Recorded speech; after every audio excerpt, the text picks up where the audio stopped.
आहे आपल्यासोबत दिव्यानी मोहिते। या कार्यक्रमाचे प्रायोजक आहेत माजी जिल्हा परिषद सदस्य संजीव कुमार पाटील। वाळवा न्यूज एक्सप्रेस आयोजित माजी जिल्हा परिषद सदस्य संजीव कुमार पाटील यांच्या विद्यमाने शोध नवदुर्गेचा सत्कार नारी शक्तीचा या कार्यक्रमात आज आपण पाहणार आहोत अशा प्रशासकीय नवदुर्गेची गाथा जिने कोरोनासारखी महामारी व पूर परिस्थितीमध्ये पुरुषांच्या बरोबरीने काम करून चिकुरड्या नागरिकांना शासकीय लाभ मिळवून देत सर्वसामान्यांच्या त्या आधारवड बनल्या। त्या नवदुर्गा आहेत इस्लामपूर येथील सौ सोनाली रवींद्र चव्हाण। सौ सोनाली या चिकुर्डे मंडल कार्यालयात तलाठी या पदावर कार्यरत आहेत। सौ सोनाली यांनी चिकुर्डे तलाठी कार्यालयात 2020 साली तलाठी म्हणून पदभार स्वीकारला। नमस्कार, मी दिव्यानी मोहिते। वाळवा न्यूज एक्सप्रेस आयोजित माजी जिल्हा परिषद सदस्य संजीव कुमार पाटील यांच्या संयुक्त विद्यमाने शोध नवदुर्गेचा सत्कार नारी शक्तीचा या कार्यक्रमात आपल्या सर्वांचे स्वागत करते। तर आज आपण अशा एका नवदुर्गेची गाथा पाहणार आहोत जिने कोरोना महामारी व पूर परिस्थितीमध्ये पुरुषांच्या बरोबरीने काम करून चिकुरड्या नागरिकांना शासनाचा लाभ मिळवून दिला आहे। त्या सर्वसामान्य माणसांच्या आधारवर बनले आहे। जाणून घेऊया आपण त्यांच्याकडूनच त्यांच्या कार्याचा आढावा। आजच्या आपल्या नवदुर्गा आहेत सोनाली रवींद्र चव्हाण। तर जाणून घेऊया त्यांच्याकडूनच त्यांच्या कार्याचा आढावा। नमस्कार मॅडम। नमस्ते, कशा आहात? मी एकदम छान। तर आज या कार्यक्रमातून आपण प्रथमच भेटलेलो आहे, तर मला जाणून घ्यायला आवडेल की तुमचं बालपण कसं गेलं? माझं बालपण हे पुण्यात भोसरी या गावी गेलं। माझे वडील हे गावी शिक्षणाला होते आणि त्याच्यानंतर ते पुणे येथे स्थायिक झाले। पुण्यात येऊन त्यांनी नोकरी करायला सुरुवात केली आणि नोकरी करत असताना त्यांना शिक्षणाचं महत्त्व लक्षात आलं। त्यामुळे त्यांनी मी नाही शिकलो तरी माझ्या मुलांना शिकवायचा असा ध्यास घेतला आणि त्यांच्यामुळं माझं बालपण हे पुणे येथेच लहानपणापासून तिथेच गेलं। माझं शिक्षण तिथेच पूर्ण झालं। तसेच माझं ग्रॅज्युएशन सुद्धा पुणे येथे पूर्ण झालं। वाडिया कॉलेज आहे तिथे इंजिनिअरिंग माझं कंप्लीट झालं। Dhole Patil college of engineering माझं डिग्री कंप्लीट झालं। अच्छा, तर तुमचं फॅमिली बॅकग्राऊंड आणि एज्युकेशन बॅकग्राऊंड कसं होतं? म्हणजे तुम्ही तलाठी पदावर रुजू होण्याआधी काय करत होता?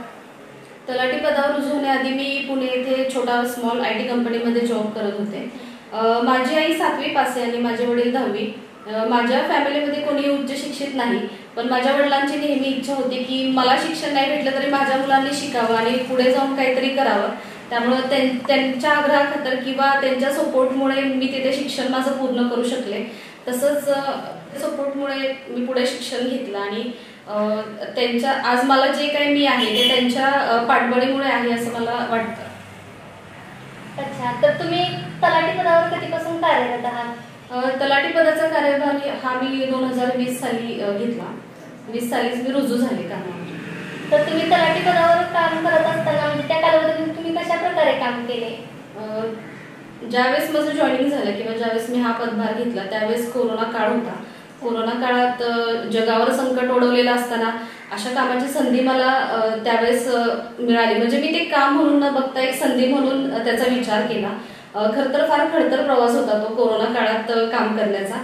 त्यावेळेस मास्क कंपल्शन होतं, ऑक्सिजन सिलेंडरची कमतरता होती। तर त्यावेळेस आम्ही शासनामार्फत ऑक्सिजन सिलेंडर बऱ्याचशा पेशंटला पोहोचवण्यासाठी प्रयत्न केले। तसंच मास्क कंपल्शनसाठी प्रयत्न केले। बऱ्याच पेशंटला बेड अवेलेबल नव्हते त्यावेळेस, तर ते बेड अवेलेबल करून देण्यासाठी सुद्धा प्रयत्न केले। आणि महत्त्वाचं म्हणजे लसीकरणाचा विषय। बऱ्याचशा लोकांच्या मनात भीती होती की लसीकरण की लस घेतलं तर काहीतरी होतंय किंवा लस घेतल्यामुळेच बऱ्याचशा गोष्टींनाही होतंय। तर आम्ही प्रत्येक घरोघरी जाऊन लोकांना समजून सांगितलं की हे लसीकरण केल्याने काही चुकीचं नाही होत, तर चांगल्यासाठी लसीकरण आहे। तर असं आम्ही कोरोना काळात अगदी स्थानिक लोकांची मदत घेऊन आम्ही एकदम गोरगरिबांपर्यंत पोहोचून त्यांना मदत केली। अच्छा, तर तुम्ही एक प्रशासकीय अधिकारी होताना तुम्ही कोणाचा आदर्श समोर ठेवून प्रशासकीय अधिकारी झाला? तसं म्हणायला गेलं तर ज्यांनी स्त्री शिक्षणाचा पाया रचला अशा सावित्रीबाई फुले यांचा मी आदर्श डोळ्यासमोर ठेवूनच ह्या कामाला सुरुवात केली। आणि तसं मा जिजाऊ आहेत, अहिल्याबाई होळकर आहेत, या सगळ्यांच्या विचारांचा प्रभाव माझ्या कामावर दैनंदिन जीवनावरही असतो। आणि तसेच मला सामाजिक काम करण्याची आवड सुद्धा आहे। त्यामुळं प्रत्येक दिवशी मला कुणाच्या ना कुणाच्या विचारांचा प्रभाव माझ्यावर पडत असते आणि ते मी माझ्या आयुष्यात इम्प्लिमेंट करायचा प्रयत्न करत असते।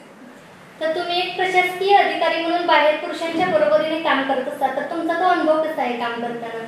आता सध्या आपल्या भारतात स्त्री पुरुष समानता ही रूढ अस्तित्वात आली आहे, त्यामुळं अनुभव अत्यंत छान आहे. पुरुषांप्रमाणेच स्त्रियांना, म्हणजे माझा अनुभव बोलायचा झाला तर मला सुद्धा तशी समांतर वागणूक मिळते आणि नवनवीन काम करण्याची संधी उपलब्ध होते. जसं की चिकोडे गावात पुनर्वसन ही फार मोठी वसाहत आहे आणि त्याच्यावरील अतिक्रमण हे बऱ्याच प्रमाणात होतं. तर ते अतिक्रमण हटवण्यासाठी ती जबाबदारी माझ्यावर देण्यात आली होती आणि आम्ही एक दिवस पूर्ण त्या जागेवर थांबून ते अतिक्रमण आम्ही निष्कर्षित केलं. जवळपास 20 वर्षापासून ते अतिक्रमण तिथे होतं आणि ते काही केलं हटवलं जातच नव्हतं. पण त्या दिवशी अक्षरशः ग्राउंड लेवलला उतरून आम्ही अगदी शेवटपर्यंत ते काम पूर्ण केलं. तसेच महापुरासारखी परिस्थिती उद्भवली होती, त्यावेळेस सुद्धा आम्ही पूर्ण ग्राउंड लेवलला जाऊन विस्थापित लोक करायचे असेल किंवा शेतीच्या पिकाचे पंचनामे करायचे असेल अशी बरीचशी मदत ही आम्ही स्थानिक लोकांना मिळवून दिली, शेतकऱ्यांना मिळवून दिली. तर तुम्ही बाहेर तलाठी म्हणून काम करत असताना तुमच्या घरच्यांचा सपोर्ट कसा मिळतो तुम्हाला? घरच्यांचा अगदी उत्स्फूर्त प्रतिसाद असतो. ते कधीही माझ्या कामामध्ये हस्तक्षेप करत नाहीत. त्यांचं वेळोवेळी असं म्हणणं असते की तुझं जे काही काम आहे, तुझं जे काही आहे रुटीन, ते तू करत राहा, आम्ही तुझ्या नेहमीच पाठीशी आहे. आणि कधीही त्यांचं असं घरामध्ये तू आली पाहिजेस किंवा बाहेर एवढाच वेळ का झाला असं कधी माझ्यावर कुठलं बंधन नसते. अच्छा, तर तुम्ही बाहेर काम करत असताना घरी किती वेळ देता तुम्ही तुमच्या घरच्यांना? प्रशासकीय जबाबदारी सांभाळत असताना घरी फारच कमी वेळ मिळतो मला द्यायला, पण ही जबाबदारी इतकी मोठी आणि इतकी छान आहे की मला ह्याच्यामध्ये खूप सारा आनंद मिळतो आणि त्या आनंदात मी माझं कुटुंब पण सामावून घेते आणि कुटुंब सुद्धा मला सपोर्टिव्ह असल्यामुळं मला वेगळ्या पद्धतीने विचार करावा लागत नाही की कुटुंबाला काहीतरी वेळ द्यायचा राहून गेला किंवा कुटुंबाची कुठली तरी जबाबदारी साईडला राहते. मला माझ्या कुटुंबातले सगळेजण मदत करतात माझ्या कामात किंवा घरातल्या कामात. सगळ्यांचा प्रतिसाद असतो, त्यांचा पूर्णपणे पाठिंबा असतो, त्यामुळे मला असं कुठेही कमतरता वाटत नाही की मी कुटुंबाला वेळ देऊ शकेन. अच्छा, तर आज कितीतरी महिला मुली एमपीएससी करत आहेत, पण एक प्रशासकीय अधिकारी बनण्याची स्वप्न पाहत आहेत, तर तुम्ही त्यांना काय संदेश द्याल? मी त्यांना असं सांगू इच्छिते की येणारी प्रत्येक परीक्षा किंवा ते ज्या कुठल्या परीक्षेचा अभ्यास करत असतील ती परीक्षा त्यांनी संधी म्हणून बघावी. म्हणजे आता ही मला एकच संधी आहे आणि ह्या संधीचं मला कसं सोनं करता येईल किंवा ही संधी मी कशी मिळवू शकते ह्याचा प्रयत्न त्यांनी पूर्णपणे केला पाहिजे. दुसरी गोष्ट म्हणजे आता सध्या बेरोजगारी हा जास्त प्रमाणात सुशिक्षित मुलांसाठी आता हा प्रश्न उभारला आहे, तर त्यासाठी सगळ्यांनी प्रयत्नशील राहिलं पाहिजे. प्रत्येकाने सेल्फ डिपेंडेंट राहून स्वतःच्या पायावर उभं राहिलं पाहिजे.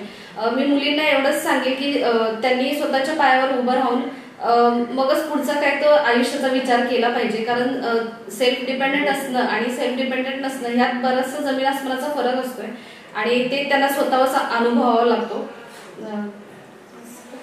तर तुमच्या पुढील वाटचालीस आमच्या वळवा न्यूज एक्सप्रेस करून खूप साऱ्या शुभेच्छा. धन्यवाद. वळवा न्यूज एक्सप्रेस लाईव्ह चॅनेलला लाईक करा, सबस्क्राईब करा. विशेष बातमी, घडामोडी व नाविन्यपूर्ण बातमीसाठी बेल आयकॉन क्लिक करून अपडेट रहा.